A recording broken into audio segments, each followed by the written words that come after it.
ഗുജറാത്തിൽ വെച്ച് അറബിക്കടലിൽ സംഗമിക്കുന്ന ഈ മഹാനദിയുടെ തീരത്തിലേക്കാണ് ഞാൻ നിങ്ങളുടെ എല്ലാവരുടെയും ശ്രദ്ധ ക്ഷണിക്കുന്നത്. ചരിത്രാതീത കാലം മുതൽക്ക് തന്നെ മനുഷ്യ ജീവിതവും സംസ്കാരങ്ങളുമായി നദികൾ ബന്ധപ്പെട്ടിരിക്കുന്നു. എന്നും യാത്രകൾ ചെയ്യുന്ന സഞ്ചാരപ്രിയരായ മഹാപ്രവാഹങ്ങൾ. എന്നാൽ ഇന്ന് ഈ പുണ്യനദി മനുഷ്യവംശം കണ്ടതിൽ വെച്ച് ഏറ്റവും വിനാശകരമായ ഒരു സാമൂഹ്യ ദുരിതത്തിന് സാക്ഷ്യം വഹിക്കുകയാണ്. കാരണം പറയട്ടെ, ഈ നദിക്ക് കുറുകെ കെട്ടിയിരിക്കുന്ന അണക്കെട്ടിന് ഉയരം വർദ്ധിപ്പിക്കുന്നുവത്രേ. വികസനത്തിന്റെ പേരിൽ പരിഷ്കൃത മനുഷ്യൻ നടത്തുന്ന അശാസ്ത്രീയമായ പരിസ്ഥിതി മലിനീകരണം. അതിന്റെ ഓമന പേരാണ് സർദാർ സരോവർ പദ്ധതി. നഗര സംസ്കൃതിയുടെ ഈ കപട മുഖംമൂടികൾക്കെതിരെ സന്ധിയില്ലാത്ത സമരം പ്രഖ്യാപിച്ച ഒരു ധീരയായ പെൺകുട്ടിയുടെ കഥയാണ് ഞാൻ ഇവിടെ അവതരിപ്പിക്കുന്നത്. കഥ നർമ്മദയുടെ വിലാപം. നോക്കൂ, നാം ഇപ്പോൾ നിൽക്കുന്നത് മഹാരാഷ്ട്രയുടെയും മധ്യപ്രദേശിന്റെയും അതിർത്തി പങ്കിടുന്ന ജൽസിന്ധി എന്ന ഗ്രാമത്തിലാണ്. ഗ്രാമത്തിന്റെ ഓരത്തിലൂടെ വെള്ളി അറിയാൻ കെട്ടിയതുപോലെ കുണുങ്ങി ചിരിച്ചൊഴുകുന്ന നർമ്മദ നദി.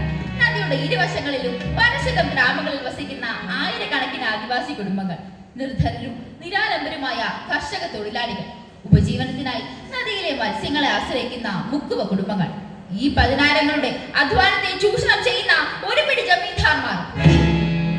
അതാണ് ആ ഗ്രാമം ജൽസിന്ധി. പേര് മറക്കണ്ട, ജൽസിന്ധി. അതാ ചെമ്മണ്ണ് നിറഞ്ഞ ആ പാതയിലൂടെ കരിമ്പ് കഴിച്ച ഒരു കാളവണ്ടി അങ്ങനെ മുന്നോട്ട് നീങ്ങുകയാണ്. വണ്ടിയുടെ പിന്നാലെ തുലസിച്ചുകൊണ്ട് ഒരു പറ്റം കുട്ടികൾ. ഹായ് ഹായ്, ഇതിനായി ഘന്ന ഘന്ന.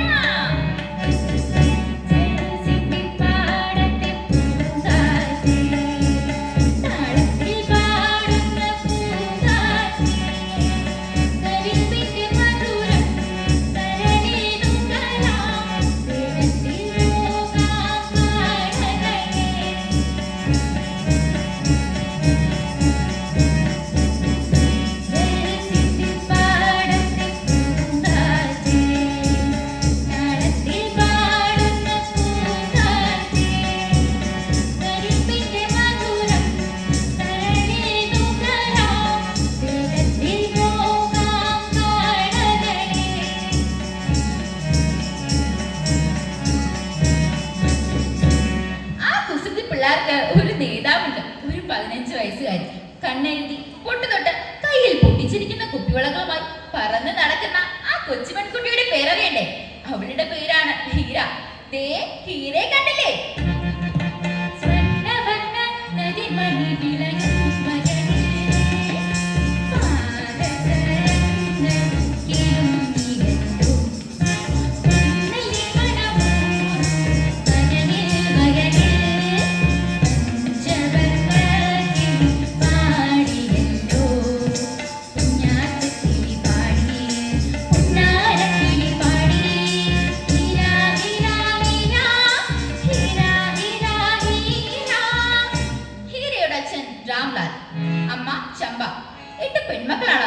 നദീതീരത്തിലുള്ള പുറമ്പോക്ക് ഭൂമിയിലെ ആയിരക്കണക്കിന് ആദിവാസി കുടിലുകളിൽ ഒന്നിലാണ് അവർ താമസിക്കുന്നത്. പട്ടിണി പാവങ്ങൾ. ഗ്രാമത്തിൽ കൊല്ലിനും കൊലയ്ക്കും അധികാരമുള്ള ഒരാളുണ്ട്, ജമീന്ദാർ ഘനശ്യാം ഖത്രി. ഖത്രികയല്ലാട്ടോ, ഖത്രി. നിരവധി പഞ്ചസാര മില്ലുകളുടെ ഉടമയാണ് അയാൾ. അവരുടെ പഞ്ചസാര മില്ലുകളിൽ കൂടുതൽ വൈദ്യുതി ലഭിക്കാൻ അണക്കെട്ടിന് ഉയരം വർദ്ധിപ്പിക്കണമെത്രേ. ഒരു ദിവസം ഖത്രിയുടെ മുന്നിൽ രാംലാൽ എത്തി. കുട്ടികൾ ആഹാരം കഴിച്ചിട്ട് 2 നാളായി, റേഷൻ മേടിക്കാൻ. രാംലാൽ, നിന്റെ മൂത്ത മകൾ എന്താ അവളുടെ പേര്? ആ, ഹീര. അവള് കുറച്ചു ദിവസം ഇവിടെ അടുക്കളയിൽ നിൽക്കട്ടെ. മെയിൻ സാബിന് അതൊരു സഹായാമല്ലോ. രാംലാലിന്റെ വയറുക്ക് കാടി. ഖത്രിയുടെ കൽപ്പന അനുസരിച്ചേ പറ്റൂ. പിറ്റേന്ന് തോണിയിൽ അവളെ യാത്രയാക്കുമ്പോൾ അവർക്ക് കരച്ചിലടക്കാൻ സാധിച്ചില്ല. തങ്ങളുടെ സ്വപ്നങ്ങൾ തകർന്നടിയുകയാണോ?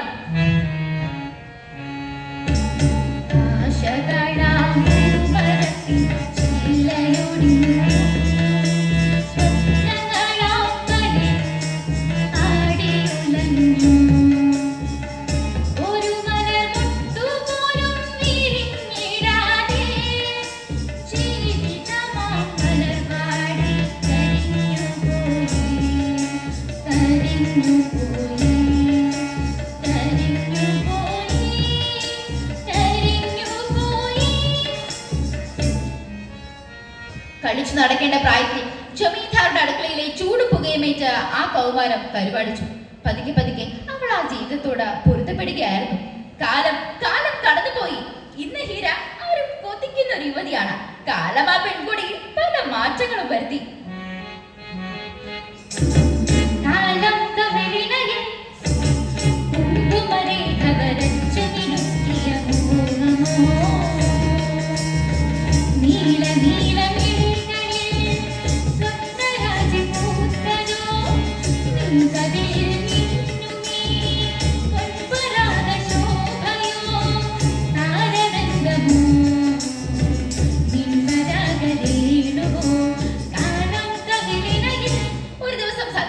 ജോലി കഴിഞ്ഞ് വീട്ടിലേക്ക് വരാൻ ഹീര തോണിയിൽ കയറി.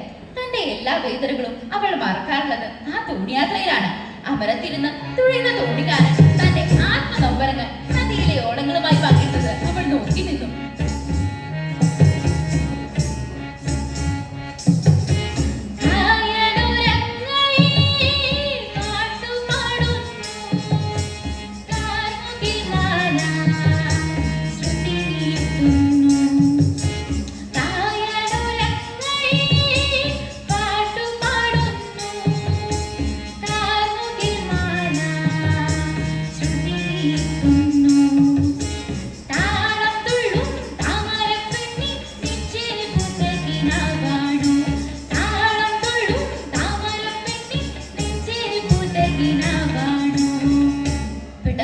ശക്തിയായി കാറ്റടിക്കാൻ തുടങ്ങിയത്. കോരിച്ചൊരിയുന്ന മഴയിൽ നിമിഷ നേരം കൊണ്ട് നർമ്മദ അലർച്ചിരിക്കുന്ന ഒരു യക്ഷിയായി മാറി. തോണിയൊന്ന് ആടി വിളഞ്ഞു. ഒരു നിമിഷം തോണി നിലയില്ല വെള്ളത്തിലേക്ക് മറിഞ്ഞു.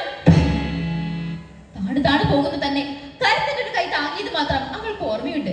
കരയിലെത്തി കണ്ണു തുറന്നപ്പോൾ തന്നെ രക്ഷിച്ച ചെറുപ്പക്കാരൻ മുന്നിൽ നിൽക്കുന്നു.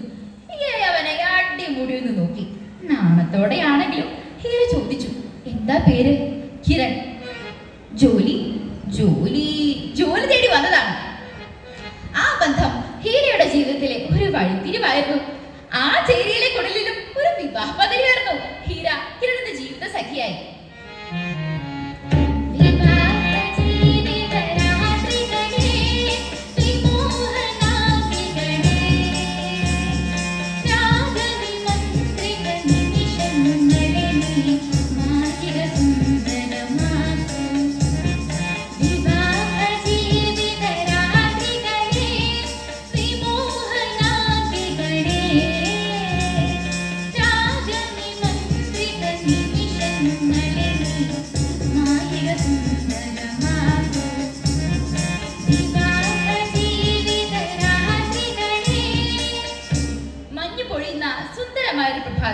ജലസിന്ധി ഗ്രാമം ആലസ്യമിട്ട് ഉണർന്നതേയുള്ളൂ. നദീതീരത്തെ ചെമ്മണ്ണ് നിറഞ്ഞ ആ പാതയിൽ ആകാശം നിറയെ പൊടിയുടെ തിരമാലകൾ ഉയർത്തി അതാ വന്നു നിൽക്കുന്നു 5-6 ജീപ്പുകൾ. ജീപ്പിൽ നിന്നും കാൻസറായി ധരിച്ച ഏതാനും ഉദ്യോഗസ്ഥ പ്രമാണികൾ നിലത്തിറങ്ങി. നദീതീരം വളർന്നു തിട്ടപ്പെടുത്താനുള്ള ഉപകരണങ്ങളുമായി അവർ മുന്നോട്ട് നീങ്ങുകയാണ്. ഘനശ്യാം ഭദ്രയും അവിടെ കൂടെയുണ്ട്. ജനം പതുക്കെ പതുക്കെ തടിച്ചു കൂടാൻ തുടങ്ങി. ഹീരയും കിരണും ആ ജനക്കൂട്ടത്തിലുണ്ട്. അവരന്ന് ജോലിക്ക് പോയില്ല. അവസാനം കാട്ടുതീ പോലെ ആ ഞെട്ടിപ്പിക്കുന്ന വാർത്ത പറഞ്ഞു, സർദാർ സരോവർ അണക്കെട്ടിന് ഉയരം വർദ്ധിപ്പിക്കാൻ പോകുന്നു. സുപ്രീം കോടതിയുടെ വിധിയുണ്ടത്രേ. ജമീന്ദാരുടെ പഞ്ചസാര ബില്ലുകളിൽ കൂടുതൽ വൈദ്യുതി ലഭിക്കാൻ അണക്കെട്ടിന് ഉയരം വർദ്ധിപ്പിക്കണമത്രേ. ജനം ഇടിവെട്ടേറ്റതുപോലെ തടിച്ചു നിന്നു. ഒരു തുണ്ട് ഭൂമിയില്ലാതെ മുകളിൽ ആകാശം മാത്രമായി തങ്ങൾ മാറാൻ പോകുന്നു. പതുക്കെ പതുക്കെ അവരുടെ ദുഃഖം പ്രതിഷേധത്തിന്റെ കൊടുങ്കാറ്റായി മാറാൻ തുടങ്ങി. ഇല്ല, ഈ അനീതിക്ക് നാം കൂട്ടി നിൽക്കില്ല. മണ്ണിൽ ജീവിക്കാനുള്ള അവകാശത്തിനായി നാം സമരം ചെയ്യും. നർമ്മദാ ബച്ചാവോ, നർമ്മദാ ബച്ചാവോ. ജനം തിരിഞ്ഞു നോക്കുമ്പോൾ പ്രതിഷേധത്തിന്റെ അഗ്നിശലാക പോലെ നിൽക്കുന്നു ഹീര. പിന്നിൽ കൈകാട്ടി നിൽക്കുന്നു കിരൺ. ജനക്കൂട്ടം ഗർജിച്ചു, നർമ്മദാ ബച്ചാവോ, നർമ്മദാ ബച്ചാവോ. ജനങ്ങളുടെ അവകാശ സമരം ഹീരയും കിരണും ഏറ്റെടുത്തു. അവർക്ക് ആവേശം പകരാൻ നർമ്മദാ ബച്ചാവോ ആന്തോളൻ എന്ന സംഘടന രൂപം കൊണ്ടു. ഗ്രാമാന്തരങ്ങൾ അവർ ഓടി നടന്നു. എന്നും പ്രതിഷേധ പ്രകടനങ്ങൾ, പൊതുയോഗങ്ങൾ, കുടുംബയോഗങ്ങൾ. ആ സമരം നർമ്മദയെ പോലെ മറ്റൊരു പ്രവാഹമായി മാറുകയായിരുന്നു. ലോകമെമ്പാടുമുള്ള പരിസ്ഥിതി പ്രവർത്തകരും സാംസ്കാരിക നായകരും ആ ധർമ്മ സമരത്തിന് ഐക്യദാർഢ്യം പ്രഖ്യാപിച്ചുകൊണ്ട് മുന്നോട്ട് വന്നു. ഹീര തന്റെ സമര സുഹൃത്തുക്കളോടായി ചോദിച്ചു,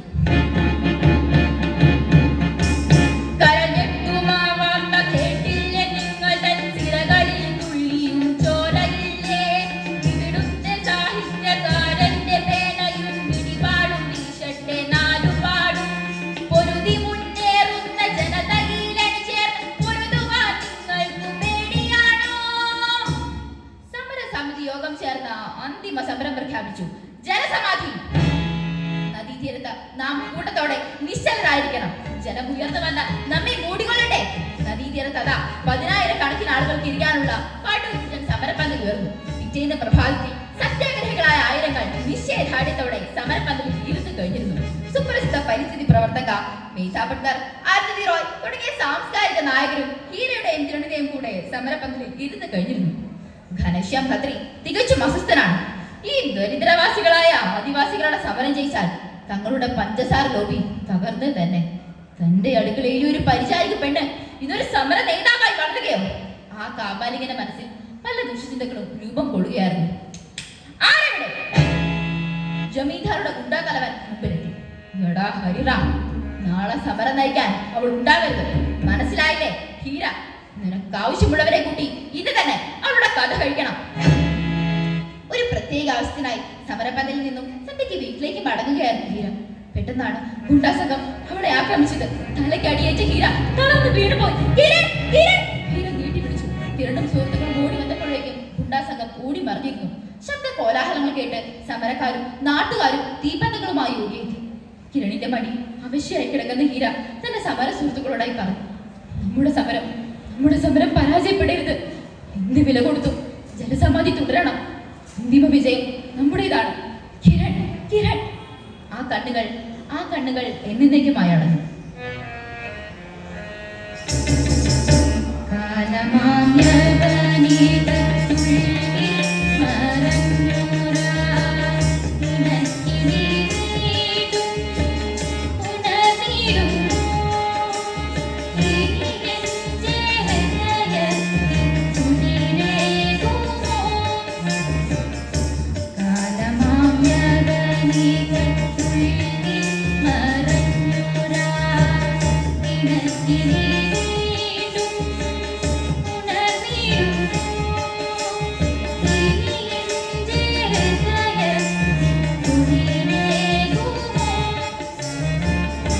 സുഹൃത്തുക്കളെ, ജൽസിന്ധി എന്ന ഗ്രാമം ഇല്ല.